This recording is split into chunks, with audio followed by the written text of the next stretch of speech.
குழந்தைங்களுக்கு லஞ்ச் பாக்ஸில் இப்படி சிம்பிளாக ஒரு முறை செஞ்சு கொடுங்க. ரொம்ப ரொம்ப ஹெல்த்தியான ரெசிபி, ஈஸியாக செய்யலாம். 2 விசில் வச்சா போதும். பச்சை பயிறு புலாவ் எப்படி செய்யறது வாங்க பார்க்கலாம். ஃபஸ்ட்டு என்ன செய்யலான்னா, ஒரு பவுலில் 1.5 கப் அளவுக்கு அரிசி எடுத்துக்கோங்க. இன்றைக்கி நான் சீரக சம்பா ரைஸ் இருக்குல்ல, அதை வச்சு தான் இந்த புலாவ் செய்ய போகிறேன். உங்களுக்கு வேணும்னா நீங்கள் பாஸ்மதி ரைஸ் இல்லைனா நார்மல் சாப்பாட்டு அரிசி வச்சு கூட இந்த ரெசிபியை செஞ்சுக்கலாம். இப்போ இதில் கொஞ்சமாக தண்ணி சேர்த்துட்டு ஒரு 1/2 அன் ஹவர் நல்லா சோக் பண்ணிக்கோங்க. நல்லா ஊறணும். ஸோ ஒரு 30 நிமிஷமாச்சு கண்டிப்பாக ஊறட்டும். இது இப்போ இருக்கட்டும். அடுத்ததாக பச்சை பயிறு ஊற வச்சுக்கலாம். பச்சை பயிறு பார்த்திங்கன்னா 4லேருந்து 5 மணி நேரத்துக்கு நல்லா ஊற வச்சுக்கோங்க. 1 கப் அளவுக்கு பச்சை பயிறு எடுத்திருக்கேன். அரிசி பார்த்திங்கன்னா 1.5 கப் அளவுக்கு எடுத்திருக்கேன். இதுவும் ஊறட்டும். அடுத்ததாக ஒரு மிக்ஸி ஜார் எடுத்துக்கலாம். மிக்ஸி ஜாரில் 2 சின்ன துண்டு இஞ்சி சேர்த்துக்கோங்க. இஞ்சி சேர்த்த பிறகு பூண்டு சேர்த்துக்கலாம். 8 பல் பூண்டு சேர்த்துட்டு 3 பச்சை மிளகாய் சேர்த்துக்கோங்க.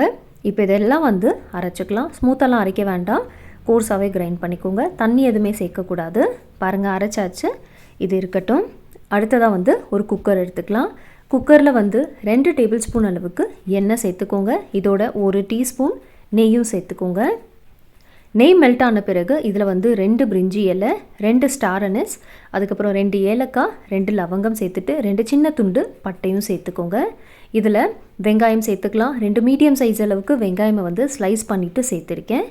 அது சேர்த்த பிறகு நம்ம மசாலா அரைச்சி வச்சுருந்தோம்ல, இஞ்சி பூண்டு பச்சை மிளகாய், அந்த பேஸ்ட்டை சேர்த்துட்டு நல்லா வதக்கிக்கலாம்.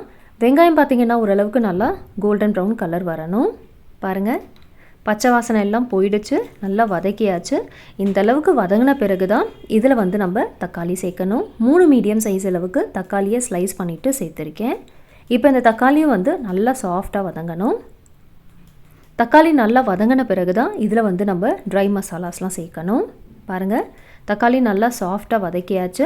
இப்போ இதில் 1/4 டீஸ்பூன் மஞ்சள், 1 டீஸ்பூன் மிளகாய்த்தூள் சேர்த்துக்கலாம். அடுத்ததாக 1/2 டீஸ்பூன் கரம் மசாலா சேர்த்துக்கோங்க. இப்போ நல்லா மிக்ஸ் பண்ணிவிடுங்க. நல்லா மிக்ஸ் பண்ணிவிட்டு லோ ஃப்ளேம் வச்சுட்டு ஒரே ஒரு நிமிஷத்துக்கு நல்லா வதக்கிக்கலாம். இந்த மசாலாவோட பச்சை வாசனை போகணும்.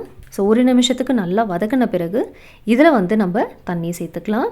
தண்ணி பார்த்திங்கன்னா அரிசி 1.5 கப் அளவுக்கு எடுத்தோம்ல, ஸோ அதுக்கு 3 கப் அளவுக்கு தண்ணி சேர்த்துக்கோங்க.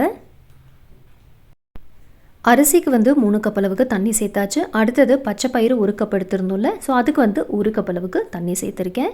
டோட்டலாக பார்த்திங்கன்னா 4 கப் அளவுக்கு தண்ணி சேர்த்தாச்சு. தேவையான அளவு உப்பு சேர்த்துட்டு நல்லா ஒரு முறை மிக்ஸ் பண்ணிவிடுங்க. பாருங்கள், நல்லா கலந்து விட்டாச்சு. இப்போ இது ஒரு 2 நிமிஷம் நல்லா கொதிக்கட்டும். இதே போல் நல்லா கொதிக்க ஆரம்பித்த பிறகு தான் இதில் நம்ம பச்சை பயிறு அரிசியும் சேர்த்துக்கணும்.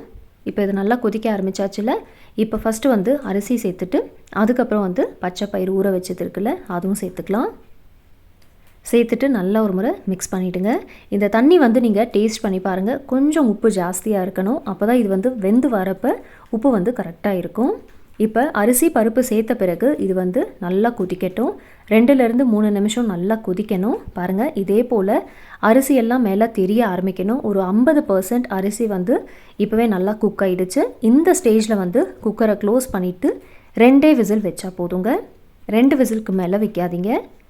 இப்போ பாருங்கள், 2 விசில் வந்தாச்சு. ப்ரெஷர் நல்லா ரிலீஸ் ஆகிடுச்சு. ஓப்பன் பண்ணி பார்க்கலாம். பாருங்கள், நம்மளோட பச்சை பயிறு புலாவ் ரெடி ஆகிடுச்சு. அரிசி பாருங்கள், எல்லாம் தனித்தனியாக இருக்குது பாருங்கள், ஒட்டாமல் இருக்குது பாருங்கள். ஸோ இதே மெஷர்மெண்ட் யூஸ் பண்ணிவிட்டு நீங்களும் உங்கள் வீட்டில் செஞ்சு பாருங்கள். ரொம்ப சிம்பிளான ரெசிபிங்க. கண்டிப்பாக செஞ்சு பார்த்துட்டு மறக்காமல் உங்கள் ஃபீட்பேக் எனக்கு ஷேர் பண்ணுங்கள். ரொம்ப ஹெல்த்தியான ரெசிபி. இந்த புலாவுக்கு பார்த்திங்கன்னா சைட் டிஷ் எதுவுமே தேவையில்லைங்க. வெங்காயம் தயிர் வச்சு சாப்பிட்டாவே போதும். ரொம்ப நல்லாயிருக்கும். வீடியோ பிடிச்சிருந்தால் மறக்காமல் லைக் அண்ட் ஷேர் பண்ணுங்கள். இன்னும் நீங்கள் காயூஸ் கிச்சனுக்கு சப்ஸ்கிரைப் பண்ணலன்னா ப்ளீஸ் சப்ஸ்கிரைப் பண்ணிக்கோங்க.